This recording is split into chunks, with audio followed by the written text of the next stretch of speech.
जय हिंद दोस्तों। आज के वीडियो हम बात करेंगे, जैसा कि आप लोग देख रहे हो कि एक वर्ल्ड मैप हमारे सामने है, ये एटलस है। लेकिन हमारे मन में हमेशा एक सवाल ये रहता है कि भाई इस वर्ल्ड मैप को, इस एटलस को हम अपनी यूपीएससी की तैयारी में किस तरीके से इसको यूज करें। हमारे सामने हमेशा एक क्वेश्चन रहता है, ये वर्ल्ड मैप तो पढ़ तो रहे, लेकिन हम इसको कहाँ पे और कैसे यूज कर सकते हैं। तो आज के वीडियो में हम यही समझेंगे कि हमें इस वर्ल्ड मैप को, इस एटलस को हमें कैसे अपने, चाहे वो यूपीएससी का प्रीलिम्स हो चाहे मेंस हो, इसके अपने मेंस के आंसर राइटिंग हो, उसको कैसे हमें यूज करना है और हमें वर्ल्ड मैप क्यों जरूरी है, वर्ल्ड मैप में ऐसा क्या है जिससे हम यूज करके, उसका उपयोग करके हम अच्छे नंबर ला सकते हैं, ऐसा इसमें क्या इंपॉर्टेंट है। तो वर्ल्ड मैप की क्या विशेषताएं हैं, हम लोग इसी वीडियो में डिस्कशन करेंगे। और सबसे पहले हम आपको जो दिखा रहे हैं, ये हमारे सामने वर्ल्ड मैप है। बट लेकिन ऐसा ये है नहीं कि मतलब हम केवल वर्ल्ड मैप पढ़ ले, हमें हर कॉन्टिनेंट का भी मैप पढ़ना होगा। तो इसमें जो सबसे पहले सबसे इंपॉर्टेंट ये है कि आपको, जैसा कि पता है कि हम जो ज्योग्राफी पढ़ते हैं, भूगोल पढ़ते हैं, इसमें वर्ल्ड मैप का बहुत एक बड़ा रोल माना जाता है कि हम कोई भी वर्ल्ड मैप में, जैसे ज्योग्राफी हम कोई क्षेत्र के बारे में पढ़ते हैं, चाहे वो किसी भी, चाहे माउंटेन हो या फिर रिवर हो या फिर डेजर्ट एरिया हो, कोई भी, चाहे वो खाड़ी हो, ठीक है, या फिर जल संधि हो, स्ट्रेट हो, हम लोग उसको पढ़ लिया हमने। लेकिन यदि हमें उसको पता नहीं उसकी लोकेशन क्या है, या हम किसी देश के बारे में पढ़ रहे हैं, कोई भी क्षेत्र के बारे में पढ़ रहे हैं ज्योग्राफी में, तो यदि हमें उसके क्षेत्र की लोकेशन नहीं पता तो हम उसको कैसे समझेंगे। तो हमें उस क्षेत्र की लोकेशन को समझने के लिए उसकी भौगोलिक स्थिति क्या है और वहां पे उसकी जलवायु, यदि हमने उसकी जो वर्ल्ड मैप में उसकी स्थिति क्या है, उसकी पृथ्वी पर स्थिति क्या है, यदि हमने वो समझ ली तो हम उसकी जो जलवायु उसको भी समझ जाएंगे। तो वर्ल्ड मैप का एक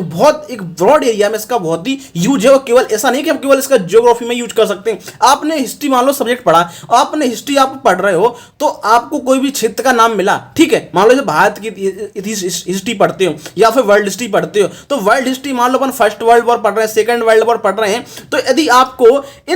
इस वर्ल्ड वॉर में जो भी देश इन्वॉल्व, यदि आपको उन देशों के बारे में नहीं पता, उन देश की लोकेशन क्या है, तो और किस तरीके से युद्ध हो रहा था, यदि आप यूरोप का मैप नहीं पढ़ोगे तो आप पता कैसे चलेगा, क्योंकि यूरोप की बहुत सारी कंट्रीज में इन्वॉल्व थी।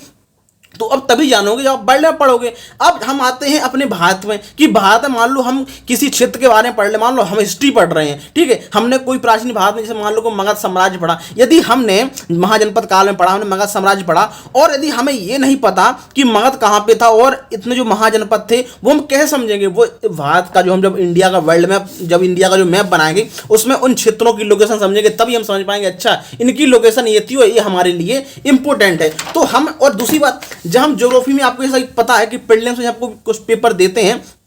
तो प्रीलिम्स से बहुत सारे क्वेश्चन जो ज्योग्राफी में ऐसे आते हैं जो रिवर्स पे डिपेंड करते हैं, जो रिवर्स से रिलेटेड रहते हैं, या फिर डेजर्ट एरिया से रिलेटेड रहते हैं, ठीक है, या फिर जो माउंटेन रेंज है उनसे संबंधित हो, या फिर झील है उनसे संबंधित हो, चाहे वो खाड़ी हो उनसे संबंधित हो। तो ये सारे हैं, हमें ये पता कैसे चलेगा जब हम वर्ल्ड मैप पढ़ेंगे। और ऐसा नहीं कि हमने वर्ल्ड मैप पढ़ लिया, हमें वर्ल्ड मैप का केवल पॉलिटिकल मैप नहीं पढ़ना है कि हमने देशों के बारे में जान लिया कि जैसे मान लो ये हमारा नॉर्थ अमेरिका का देश है तो हम जान लिया अच्छा कनाडा है, अमेरिका, ऐसा नहीं। हमें इसका साथ में इसका फिजिकल मैप भी देखना है कि यहाँ पे कौन कौन सी रिवर है, और जब हम इसको पढ़ेंगे तो हमें इसको थोड़ा हाईलाइट भी करते जाना है कि इसमें कौन कौन सी खाड़ी है, इसमें कौन कौन सी रिवर है, कौन कौन सी झील है, कौन कौन से इसमें पर्वत पठार है, पहाड़ है, मैदान है, ये हम पढ़ेंगे। और इसका यूज हम अपनी जो भी आंसर राइटिंग है, और आपको जैसे पता है कि प्रीलिम्स के पेपर में इसका ही यूज मतलब जो होता है कि भाई ये जो कोलोराडो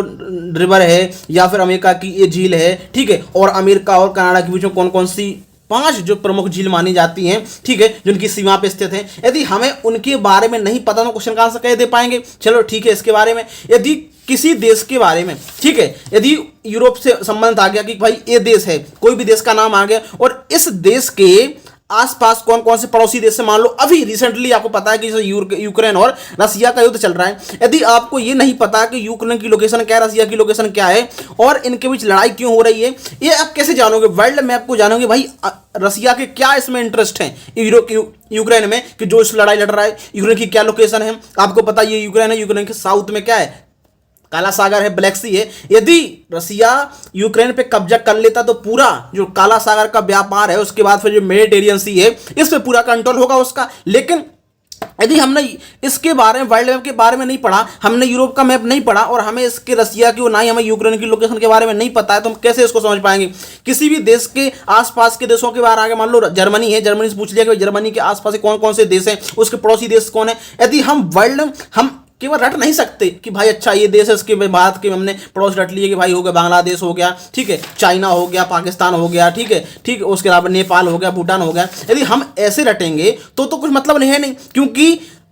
यदि हमने उसको मैप में उसकी लोकेशन को देख लिया तो हमें बार बार हटने की जरूरत नहीं पड़ेगी। हमने केवल अपनी आंखों की नज़र के सामने, हमारे सामने एक मैप गुजर गया है। अब कोई भी देश आएगा हम समझ पाएंगे। अब वर्ल्ड मैप में सबसे बड़ी दिक्कत ये होती है कि भाई हम ऐसे कौन कौन से, क्योंकि आपको हर देश के नाम या हर क्षेत्र की लोकेशन तो आप नहीं रट पाओगे, तो ऐसे कौन से क्षेत्र हैं जो सबसे इंपॉर्टेंट माने जाते हैं। जैसे कि मान लो ये हमारा एशिया का मैप है, सबसे पहले आपको क्या करना है कि सबसे पहले आपको वर्ल्ड मैप देखना है। आपने वर्ल्ड मैप देख लिया और वर्ल्ड मैप से आपको देख के पता चला कि भाई हमारे यहाँ 7 कॉन्टिनेंट है, 7 महाद्वीप हैं, और फिर हमें इन 7 महाद्वीप के पॉलिटिकल और साथ में फिजिकल मैप दोनों देखने। जैसे कि मान लो ये हमारा एशिया का मैप है, ये हमारा भारत है, तो ये इसका फिजिकल मैप हो गया, ये इसका पॉलिटिकल मैप हो गया। पॉलिटिकल मैप में इसके कंट्री जो हैं, कहाँ पे कौन कौन सी देश है, उनके नाम लिखे गए हैं। ये हमारा क्या फिजिकल मैप है, इसमें ये लिखा गया कि एशिया में कहाँ पे कौन सा पर्वत पठार मैदान है, ठीक है, और इसके अलावा कौन कौन सी रिवर हैं, ठीक है। भारत के संदर्भ में पढ़ेंगे, सब पूरे एशिया के बारे में पढ़ेंगे, कौन कौन सी रिवर है, कौन कौन सी झील है, कौन कौन सी खाड़ी है,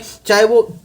और इसके अलावा चाहे मरुस्थल हो, ठीक है, और ठंडा मरुस्थल हो, गर्म मरुस्थल हो, जैसे कि आप लोग पढ़ते हो यहाँ पे अपने एशिया में गोबी मरुस्थल, ठीक है, और इसी प्रकार से मंगोलिया का पठार हो गया। तो एक क्या हो गया, अनातोलिया का पठार हो गया। ये जो इंपोर्टेंट जो है लोकेशन हम पैसे पता चलेंगे जब हम फिजिकल मैप देखेंगे। हम केवल पॉलिटिकल मैप के देख नहीं समझ पाएंगे। पॉलिटिकल मैप हमें देखकर हमें ये समझने में आता है कि अच्छा इस देश की लोकेशन यहाँ है, क्योंकि पॉलिटिकल मैप हमें देशों के बारे में बताता है, देशों के बारे में जानकारी बताता है। लेकिन यदि हमें फिजिकल जो प्राकृतिक रूप से जो चीज़ें हैं, जैसे मान लो कि पर्वत हो गया, पठार हो गया, मैदान हो गया, रिवर हो गया, झील हो गया, ये हमें जानना, मरुस्थल जानना, तो हम कैसे पता चलेगा? हमें ये पता चलेगा फिजिकल मैप देख के, प्राकृतिक मैप देख के। तो यदि हम एशिया के बारे में पढ़ रहे हैं तो हमें दोनों ही मैप देखने, इसके फिजिकल मैप देखने और साथ में इसका जो पॉलिटिकल मैप वो भी हमें देखना है। अब हमें ये समझ में आता है कि भाई इसमें से हम वर्ल्ड मैप मान लो हमने देख लिया, हमने वर्ल्ड मैप समझ लिया, मान लो ठीक है ये वर्ल्ड मैप है, हमने इसको समझ लिया, लेकिन इसमें इंपॉर्टेंट लोकेशन ऐसी कौन है जिनमें ज़्यादा ध्यान दें ताकि जो हमारे एग्जाम में ज़्यादा कारगर साबित हो। तो इसमें यदि हम इंपोर्टेंट की बात करें तो आपको पता है ज्यादातर जो यूपीएससी के जब प्रीलिम्स हो, ज्यादातर क्वेश्चन बनते हैं वो बनते सेंट्रल एशिया के क्षेत्रों संबंध, एक देश का नाम आ जाएगा, ठीक है, या फिर कोई झील का नाम आ जाएगा, इस झील के पास आसपास लगने वाले क्षेत्र हो गया। इसके अलावा जो मिडिल ईस्ट का क्षेत्र हो गया, जो वेस्टर्न एशिया का क्षेत्र अरब वर्ल्ड है, इससे संबंधित आएगा कि भाई इजराइल का आ गया, इजराइल के कौन कौन से पड़ोसी देश हैं, जॉर्डन हो गया, ठीक है, इसके अलावा लेबनान हो गया, इजिप्ट हो गया। तो ये क्या है, इन देशों के नाम पूछे जाएंगे। अब इसी प्रकार से चाहे जो साउथ ईस्ट एशिया हो, आसियान कंट्री, इनके बारे में पूछा जाएगा, इसमें कौन कौन सी कंट्री हैं। तो आप यदि ऐसे मान लो पढ़ने बैठ गए कि अच्छा हाँ ये कंट्री आपने लिख लिया है, इससे महत्वपूर्ण है कि आप उसको मैप में देखो। यदि आपने उसको मैप में देख लिया तो एक बार में आपके नजर में आ गया और आपको कहीं नहीं भूलने वाला, ठीक है। अब लोकेशन की बात करते हैं, ऐसे कौन कौन से क्षेत्र हैं जिनको यदि हमने समझ लिया तो हमारे लिए बहुत इंपॉर्टेंट होगा और हमारे एग्जाम में सबसे इंपॉर्टेंट है। तो अब जैसा कि मैंने बताया कि सेंट्रल एशिया हो गया, वेस्टर्न एशिया हो गया, मतलब मिडिल ईस्ट हो गया, गल्फ कंट्री हो गए। यदि आपने इन लोकेशन को देख लिया है तो ज़्यादातर जो क्वेश्चन जो बनते हैं खासकर, क्योंकि यहाँ पे बहुत सारे देश हैं और यहाँ पे जो इंपॉर्टेंट झीलें हो गई, खाड़ी हो गया और छोटे छोटे देश हैं, इनसे इनके पड़ोसी देश कौन से, इनके नेबर कंट्री कौन से हैं, या कोई झील का नाम दे दिया, इसके आसपास कौन सी कंट्री है। जैसे कि मान लो पिछले साल एक क्वेश्चन आया था जिसमें एक यहाँ पे जो इजराइल है, यहाँ पे इससे संबंधित क्वेश्चन आया था कि इसके आसपास का कौन कौन से कंट्री है, ठीक है। इसके अलावा यहाँ पर एक क्वेश्चन और आया था कि भाई जो ये तजाकिस्तान है, सेंट्रल एशिया का देश है, इसके आसपास कौन कौन सी कंट्री है, ये क्वेश्चन आया था। तो ये क्वेश्चन क्यों आ रहे हैं, क्योंकि यहाँ जो क्षेत्र है ये हमेशा चर्चाओं में रहता है और सबसे बड़ी बात ये है कि यहाँ पे चूंकि एशिया की बात चल रही है, हमारा देश भी एशिया में है और भारत के इंटरेस्ट भी यहाँ इस एरिया में ज़्यादातर आते हैं और इसी क्षेत्र में ज़्यादातर आपको वो दिख रहा होगा, चाहे वो इशू हमेशा करंट में चलते रहते हैं, तो ये हमेशा खबरों में रहते हैं, इसलिए यहाँ पे इंपॉर्टेंट है ये क्षेत्र हो गया। इसके अलावा आसियान क्षेत्र हो गया, या फिर जो नॉर्थ अफ्रीका हो गया, या फिर जो एशिया का क्षेत्र, ये यूरोप का क्षेत्र है, चाहे जो ईस्टर्न यूरोप होगा, यहाँ पे कंट्री है। अभी जैसे मान लो रसिया का, ऐसा कि मैंने बताया, तो रसिया में अभी यूक्रेन का युद्ध, रसिया और यूक्रेन का वॉर चल रहा है, लेकिन अब क्वेश्चन पूछा कैसे पूछेगा कि यूक्रेन, मान लो पूछा यदि उसने, तो यूक्रेन का चर्चाओं में, तो यूक्रेन के उसने क्वेश्चन दे दिया प्रीलिम्स में कि यूक्रेन के निम्नलिखित तत्वों पर आप लोग चर्चा कीजिए। उसमें दिया जाएगा कि भाई जो यूक्रेन है कि यूक्रेन के कौन से पड़ोसी देश नहीं है, ठीक है। अब उसने 4 ऑप्शन दे दिए, उसमें 4 स्टेटमेंट दी कि ये पड़ोसी देश है, ये नहीं है, ये ऐसे ऐसे करके दिए, बाद में उसने ऑप्शन दे दिए। अब आप यदि ये नहीं समझोगे कि भाई यूक्रेन के कौन कौन से नेबर कंट्री हैं, क्योंकि इतने साभी लगभग 1 साल से लगातार चर्चाओं में है, यदि आपने यूक्रेन के बारे में नहीं पढ़ा, उसको वर्ल्ड मैप में उसकी लोकेशन नहीं पढ़ी, तो फिर मतलब नहीं है कुछ इसका। तो ये क्या है, हम जब कोई भी, तो ये तो हमने एक वो समझा कि चर्चाओं में चला हुआ है, लेकिन वर्ल्ड मैप का बहुत यूज है। कैसे? जब आपने कोई भी इंटरनेशनल हो गया, अभी मान लो जैसे कि पता है आपको क्वाड चर्चाओं में रहता है, ऑकस चर्चाओं में रहता है, ये जो भी अभी एग्रीमेंट हुए हैं या बस समिट होती रहती है, जैसे भारत मान लो G20 का देश है। यदि आप G20 के देशों के बारे में नहीं जानोगे, G20 में कौन कौन से देश हैं, इससे पहले कौन सा अध्यक्ष मतलब बता G20 का इंडोनेशिया, तो आप यदि इंडोनेशिया की लोकेशन नहीं जाओगे कहाँ पे इसकी समिट हुई थी, तो ये हमेशा चर्चाओं में रहते हैं ऐसे क्षेत्र। और दूसरी बात, आपने इंटरनेशनल लेवल पर जो भी ऑर्गेनाइजेशन है उसमें कौन कौन से कंट्री हैं, वो उसमें उनकी लोकेशन कहाँ पे है, यदि आपने उनको समझ लिया है तो वो तो ना तो आपको वो कभी जो ग्रुप हैं जो भी इंटरनेशनल, वो ना आपको कभी भूलेंगे, और उसमें कौन कौन से देश शामिल हैं ना ही वो आप उन देशों के नाम कभी भूलेंगे। तो ये तो क्या होगा, इसमें आप एक अच्छे तरीके से ये समझ पाते हो वर्ल्ड मैप से कि आपकी जो इंटरनेशनल पॉलिटिक्स है, जियो पॉलिटिक्स है, ये है। अब जैसे मान लो चाइना और ताइवान का मुद्दा चल रहा है, अब चाइना चाहता है कि भाई ताइवान पर कब्जा करे। यदि आपको चाइना और ताइवान की लोकेशन नहीं पता तो मतलब नहीं है कुछ उसका। तो ताइवान आपको पता है कि ताइवान ये उसके चाइना के पूर्व में है, और यदि चाइना का ताइवान पे कंट्रोल होता तो पूरे प्रशांत महासागर और इससे संबंधित जितना भी ट्रेड होता है साउथ चाइना सी से होते हुए, अब चाइना साउथ चाइना सी में क्यों अपना दावा पेश करता है? आपको पता है कि साउथ चाइना सी यहाँ पे कहाँ पे चाइना के दक्षिण में है, इसलिए उसको साउथ चाइना सी कहा जाता है। लेकिन यहीं पे आसियान कंट्री भी हैं, और आपको पता है कि पूरे जो वर्ल्ड का जितना भी ट्रेड होता है सागर के थ्रू, मतलब सी के माध्यम से, वो इंडियन ओशियन से ज़्यादा होता है, मतलब 50% 60% से ज़्यादा इंडियन ओशियन से होते हुए जाता है। और इंडियन ओशियन आपको पता है कहाँ से? मलक्काई खाड़ी से, यहाँ पे होते हुए इंडोनेशिया के बगल से होती है। तो ये क्षेत्र बहुत ही इंपॉर्टेंट है। इसी प्रकार से सुएज कैनाल से होते हुए, रेड सी से होते हुए यहाँ पर जाता है।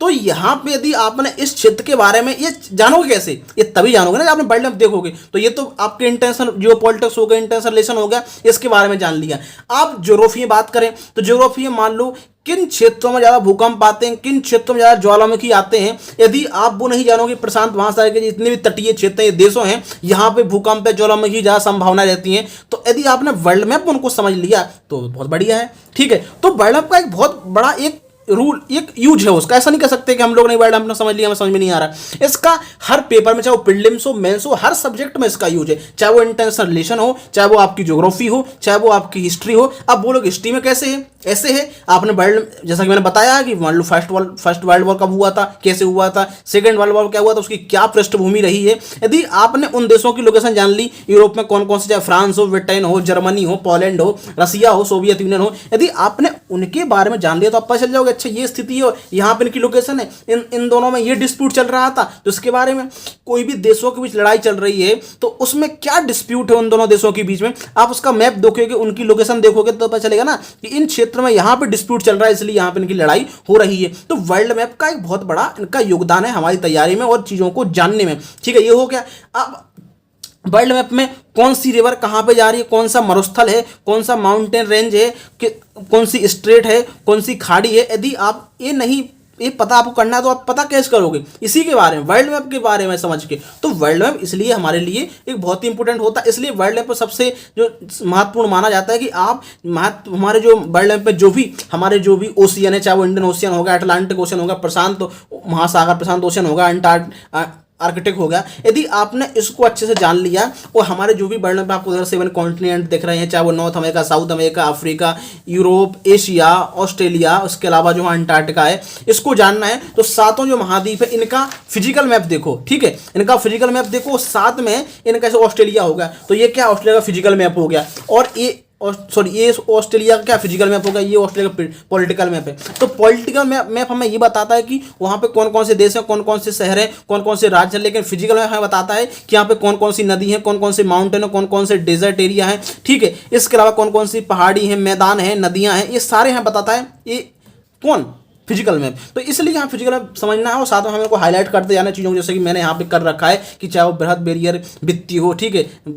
जो भी आप जो लीफ भित्ति बोलते हैं, ठीक है, तो ये हो गया। इसके अलावा चाहे वो माउंटेन हो, ठीक है, या फिर रिवर हो, इसके आसपास कौन कौन से छोटे छोटे सी हैं या सागर हैं, वो आपको, तो आप उसको हाईलाइट करोगे और बार बार उसको रिवीजन करोगे, तब उसको अपन समझ पाओगे। अब जैसे कि मान लो ये अफ्रीका है, आपने अफ्रीका के बारे में आपको पता है सहारा मरुस्थल है, यदि आपने सहारा मरुस्थल की लोकेशन नहीं समझी तो आप ये नहीं समझ पाओगे सहारा मरुस्थल का प्रभाव किन किन देशों में आता है अफ्रीका में, ठीक है, नॉर्थ अफ्रीका में, ठीक है। तो अब ये नहीं जा पाओगे, जैसे कि आपने अभी चर्चाओं में बना रहता है कि साहिल में आतंकवाद एक बहुत बढ़ती समस्या है। तो अब जो एशिया, जो अफ्रीका का साहिल क्षेत्र है, इससे प्रभावित कौन कौन से देश हैं, चाहे वो माली हो, नाइजीरिया हो, यहाँ पे यदि इन क्षेत्रों के बारे में नहीं समझोगे, इन देशों के बारे में नहीं समझोगे, तो पता कैसे चलेगा। अभी मान लो करंट में सूडान में चल रहा है, सूडान में चल रहा है सेनाओं के बीच में, यदि आपने सूडान की लोकेशन नहीं पता, सूडान की स्थिति क्या है और लोकेशन क्या है, तो आप कैसे समझोगे उस इशू को कि भाई वहाँ पे क्या चल रहा है, क्या स्थिति है, उसके पीछे क्या कारण है। तो उसका तभी समझ पाओ जब आप उसको वर्ल्ड मैप को अच्छे तरीके से आप लोग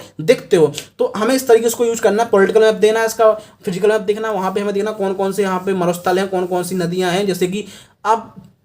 आपको पता है कि जो विश्व की सबसे बड़ी नदी मानी जाती है, जो लंबी नदी मानी, वो आप पढ़ते हो नील नदी है, ठीक है। तो यदि आप अफ्रीका में नहीं देखोगे तो पता कैसे चलेगा कि आपको विक्टोरिया झील यहाँ से होते हुए ये नील नदी निकलती है, फिर यहाँ पे सूडान की राजधानी खार्तूम में मिलती है, चाहे वो ब्लू नील नदी हो या फिर व्हाइट नील नदी हो, यहाँ से मिलते हुए फिर वो यहाँ पे इजिप्ट से होते हुए और अरब सागर में गिर जाती है। तो पता कैसे चलेगा, वर्ल्ड मैप देख के पता चलेगा ना। तो ये इंपॉर्टेंट है। आप वर्ल्ड मैप का आप लोग ऐसे नहीं कर सकते कि ये वर्ल्ड मैप बहुत हमें समझ में नहीं आ रहा, तो इसलिए वर्ल्ड मैप का हर सब्जेक्ट में यूज हो गया। अब मान लो आपने कोई भी हिस्ट्री पढ़ रहे हो, मान लो भारत की हिस्ट्री पढ़ रहे हो, ठीक है, ये तो मान लो सारे कॉन्टिनेंट के मैप हो गए, ठीक है, ये अपना इंग्लैंड का मैप होगा, यूके का मैप हो गया, ये हमारे एशिया का मैप हो गया, हमारे एशिया का भारत का मैप है। तो ये सब समझोगे तभी आप यूज कर पाओगे। और सबसे बड़ी बात, आप जैसे मान लो क्वेश्चन आता है मेंस में, ठीक है, क्वेश्चन ऐसे आते हैं कि भाई किसी क्षेत्र के बारे में आप बताइए, जैसे मान लो भूकंप के बारे में क्षेत्र में आ गया,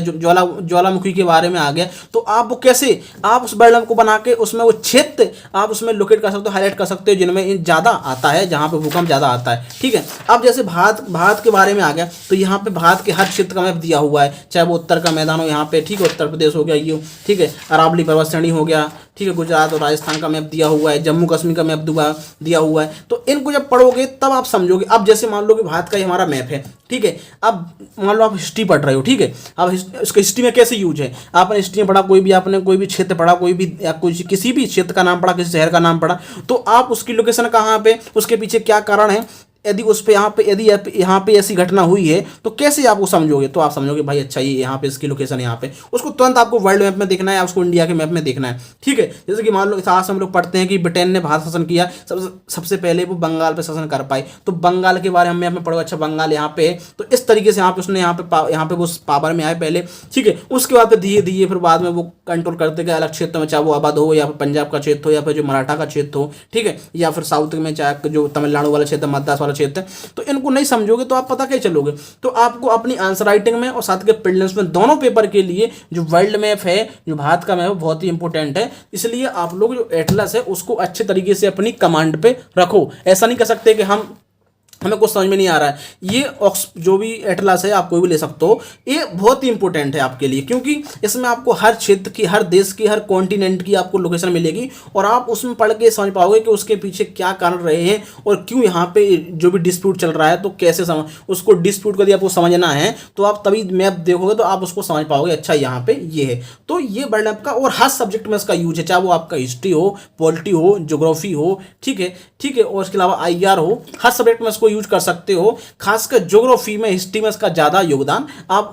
जो ज्योग्राफी है उसमें बहुत ज़्यादा योगदान है, क्योंकि आप ज्योग्राफी में चाहो तो हर क्वेश्चन में इसका मैप के थ्रू बना सकते हो, समझ सकते हो, क्योंकि ये फिजिकल मैप संबंध क्वेश्चन आते हैं, वर्ल्ड मैप संबंध क्वेश्चन आते हैं, तो उसमें बनाना, और क्योंकि आपने यदि मैप बना दिया, डायग्राम बना दिया, तो उससे जो एग्जामिनर है उसको और अच्छा लगता है कि आपने वाकायदा उस क्षेत्र की लोकेशन को भी यहाँ पे हाईलाइट कर दिया, उसको बता दिया है। तो वो एक बहुत ही अच्छा आपके बारे में जाता है कि भाई आप मतलब थोड़ा पढ़ने में अच्छे हो और आप उन चीज़ों को समझते हो, तो आपको इसी में 1-2 नंबर का ही बहुत फर्क रहता है, आपको इसी में आपको बेनिफिट मिल जाता है। तो इस तरीके से आप मैप है, और मैप को हर सब्जेक्ट में इसका यूज होता है, तो मैप का आप इस तरीके से यूज कर सकते हो। और जैसा कि मैंने बताया कि वर्ल्ड मैप में या फिर भारत के मैप में जो इंपॉर्टेंट लोकेशन है उसके बारे में आपको जरूर पढ़ के रखना है कि भाई जो भी वर्ल्ड मैप है उसमें ऐसे कौन कौन से क्षेत्र जो हमारे लिए इंपॉर्टेंट है वो जो हमारे लगातार एग्जाम में पूछे जाते हैं, वो आपको पता कैसे चलेगा जब आप PYQ देखोगे, ज्योग्राफी के प्रीलिम्स के PYQ देखोगे और उसमें जो भी ज्योग्राफी के क्वेश्चन आए हुए हैं उनको देखोगे कि भाई किन क्षेत्र संबंधित है, या फिर चाहे वो रिवर से ऊपर आए हों, चाहे वो झील के ऊपर आए हुए हैं, चाहे वो किसी डेजर्ट एरिया के बारे में आए हुए हों, या फिर